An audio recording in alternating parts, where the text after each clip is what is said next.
देश में एक बार फिर से मंडरा रहा है महामारी का खतरा। डेंजर में कई राज्य, कर्नाटक, पंजाब और हरियाणा में वायरस ने मचाया कहर। राज्यों के छूटे पसीने, अब मोदी सरकार ने संभाला मोर्चा। कहर ऐसा कि कई लोगों को गंवानी पड़ी अपनी जान। दोस्तों, देश अभी कोरोना को सही तरीके से मात भी नहीं दे पाया था कि एक बार फिर से देश में एक और महामारी ने अपने पैर पसारने शुरू कर दिए हैं। अभी भी हर दिन कोरोना के हजारों मरीज सामने आ रहे हैं, लेकिन इस नए वायरस के अटैक ने कई राज्यों में हड़कंप मचा दिया है और इसका कहर ऐसा है कि केंद्र की मोदी सरकार भी अब सकते में है कि अब ये नई बला कहां से आ गई, जो कई जिंदगियों को ले चुकी है और कईयों को अपना शिकार बनाने वाली है। लोगों में भय का माहौल है कि अब उनका क्या होगा। 2020 में चीन से फैले कोरोना वायरस ने पूरी दुनिया में कहर बरपाया था, जिसका असर अभी भी है। अभी भी लोग कोरोना के शिकार हो रहे हैं। यही कारण है कि वायरस का नाम सुनते ही लोगों के हलक सूख जाते हैं, उनका कलेजा बाहर को आने लगता है। और अब इस आफत से कैसे छुटकारा मिलेगा? इस नई आफत की चपेट में केरल, पंजाब और हरियाणा है। कोरोना जैसे ही हैं इन्फ्लुएंजा वायरस H3N2 के लक्षण।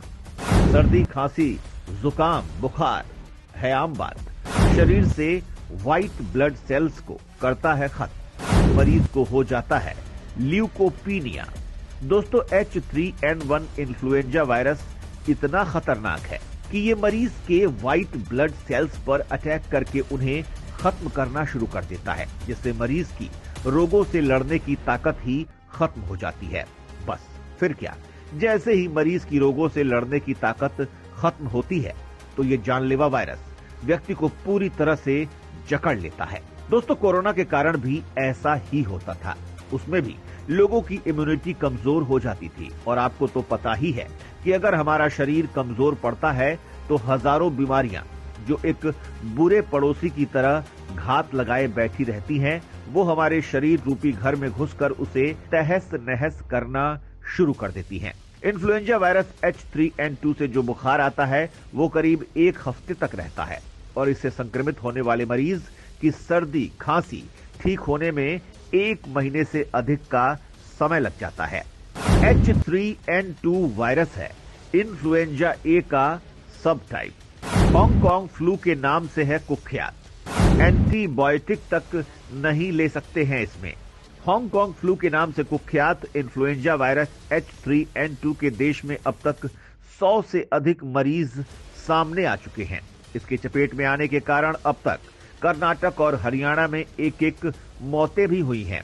वायरस की गंभीरता को केंद्रीय स्वास्थ्य मंत्रालय ने भांप लिया है। सरकार को इस बात का डर सताने लगा है कि अगर इसे जल्द से जल्द कंट्रोल नहीं किया गया तो ये कहर बरपा देगा। इसी को लेकर राज्यों को अलर्ट रहने के लिए कहा गया है। कई राज्यों में IDSP नेटवर्क से ट्रैकिंग और मॉनिटरिंग की जा रही है। Indian council for medical research यानी कि ICMR ने भी एडवाइजरी जारी की है। ICMR ने मार्च के अंत तक इसके कहर से कुछ राहत मिलने का दावा किया है। एम्स के पूर्व डायरेक्टर रणदीप गुलेरिया का दावा। कोरोना की तरह अपने पांव पसार रहा है H3N2 वायरस। कोरोना की तरह ही ड्रॉपलेट से फैलती है ये बीमारी। पहले से उपलब्ध है वैक्सीन। इस बीच कई स्वास्थ्य विशेषज्ञों को दोबारा से कोरोना के नए रूप में फैलने को लेकर भी चिंता सता रही है। H3N2 को लेकर कानपुर के हैलट हॉस्पिटल की डॉक्टर ऋचा गिरी ने बताया कि कोविड और इस वायरस में अंतर कर पाना काफी मुश्किल है, क्योंकि इन्फ्लुएंजा ए का सब टाइप है। वहीं दिल्ली एम्स के मेडिसिन डिपार्टमेंट के प्रोफेसर डॉक्टर पीयूष रंजन ने कोरोना से इसका लिंक जोड़ने की कोशिश की और कहा कि कोविड लोअर रेस्पिरेटरी ट्रैक्ट को प्रभावित करता है, जबकि H3N2 अपर रेस्पिरेटरी ट्रैक्ट पर असर डालता है। ऐसे में इसकी पहचान कर पाना आसान नहीं है।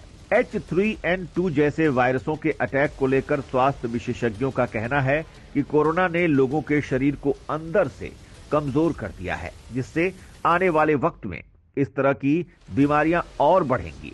आखिर इन बीमारियों से बचने का उपाय क्या है? तो दोस्तों, मैं आपको बता दूं कि फिलहाल इससे बचने के लिए कई एहतियात को बरतने के लिए कहा गया है। दोस्तों, H3N2 वायरस के केवल इसी साल अब तक 451 से अधिक मामले सामने आ चुके हैं। इस महीने ही देश में इस तरह के खतरनाक फ्लू के 1,33,000 से अधिक मामले सामने आ चुके हैं। केवल दिल्ली में ही फ्लू के मरीजों के चलते अस्पतालों में बेड फुल होने लगे हैं। वहीं स्वास्थ्य मंत्रालय ने कहा है कि H3N2 वायरस के साथ ही H1N1 यानी कि स्वाइन फ्लू ने भी देश के कई राज्यों को अपनी गिरफ्त में लेना शुरू कर दिया है। महाराष्ट्र, गुजरात, केरल, पंजाब और तमिलनाडु में अब करीब 1,000 से अधिक स्वाइन फ्लू के केसेस मिल चुके हैं। बहरहाल कोरोना के बाद से महामारियों से लड़ने की इंसानी जंग लगातार जारी है।